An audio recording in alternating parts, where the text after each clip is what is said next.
Super Mario Odyssey is a perfect vertical slice of everything the Switch can do, while also maintaining a high skill ceiling for longtime fans without sacrificing accessibility to new players. It succeeds at everything it sets out to accomplish, but this video is going to be a little unfairly critical of it for not being something it's not trying to be. 3D Mario games have always had these rigorously intricate mobility systems, but they're all trapped down in these schizophrenic, gimmicky worlds that feel constrictive in how little they tie you down. To help illustrate this point, I'd like to take a look at Sunshine, which I think on paper should have been the best game in the series. Not only do you have the base movement tools like the pivot, jump, spin, jump, wall jump, and dive, but you also have Flood, which you can use in the middle of your other moves to set up a sort of traversal chain combo. Diving on a wet ground makes you accelerate, which is super easy to set up with different combinations like dive jumping off of a somersault or spraying during a triple jump. Other 3D Mario games have awesome movement too, but again on paper I feel Sunshine does the best job. The reason I say this game is only the best on paper is because that, despite the movement, the majority of the puzzles in the game aren't necessarily obstacle courses.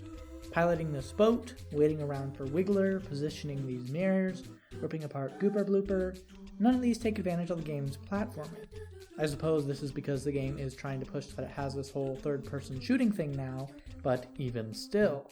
Collecting coins in the reef, blooper surfing, this horrible level, and rolling around watermelons just abandon both styles of gameplay completely.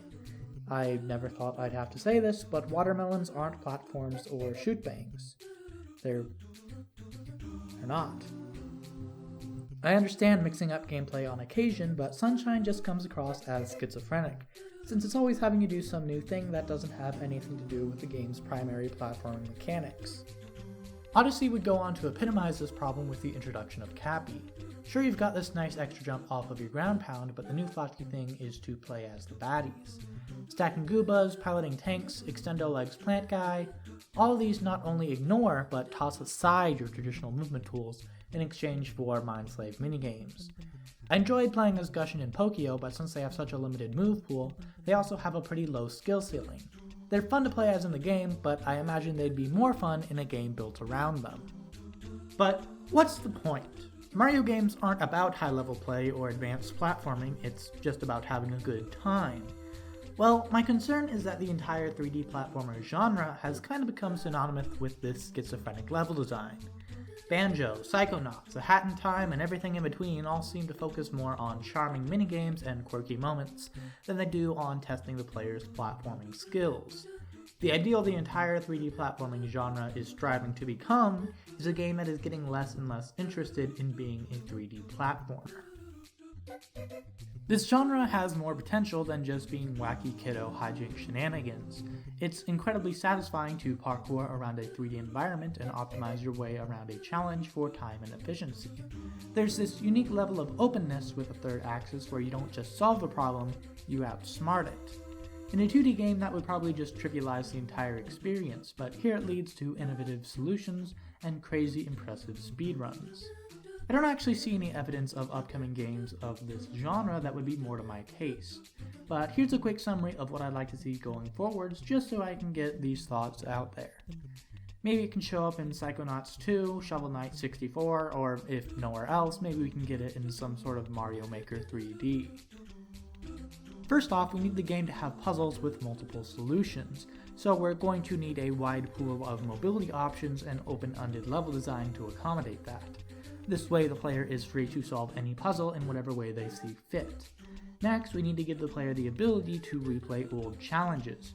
That way they can actually see some of those other puzzle solutions that they didn't get on their first run. To accomplish that, we'll need a mission-based structure less like Odyssey's Collectathon Moons and more like Sunshine's level-based Shines. Ideally, we'd save the big collectibles behind the secret courses, and those overworld puzzles would give you something more akin to purple coins. Finally, we need to give the player a reason to go back and recollect old objectives. We've made it possible, now we just gotta make it fun.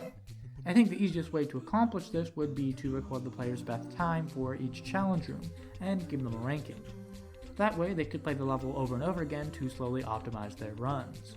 In addition, you could even test the player with challenge runs, where you could record their best time without jumping, or without squashing any enemies. We've already seen stuff similar to this in Odyssey's Dark Side of the Moon missions, where you'd replay old levels without Cappy, so it's not all that much of a stretch to say we could maybe see it in another Mario or Mario-like game.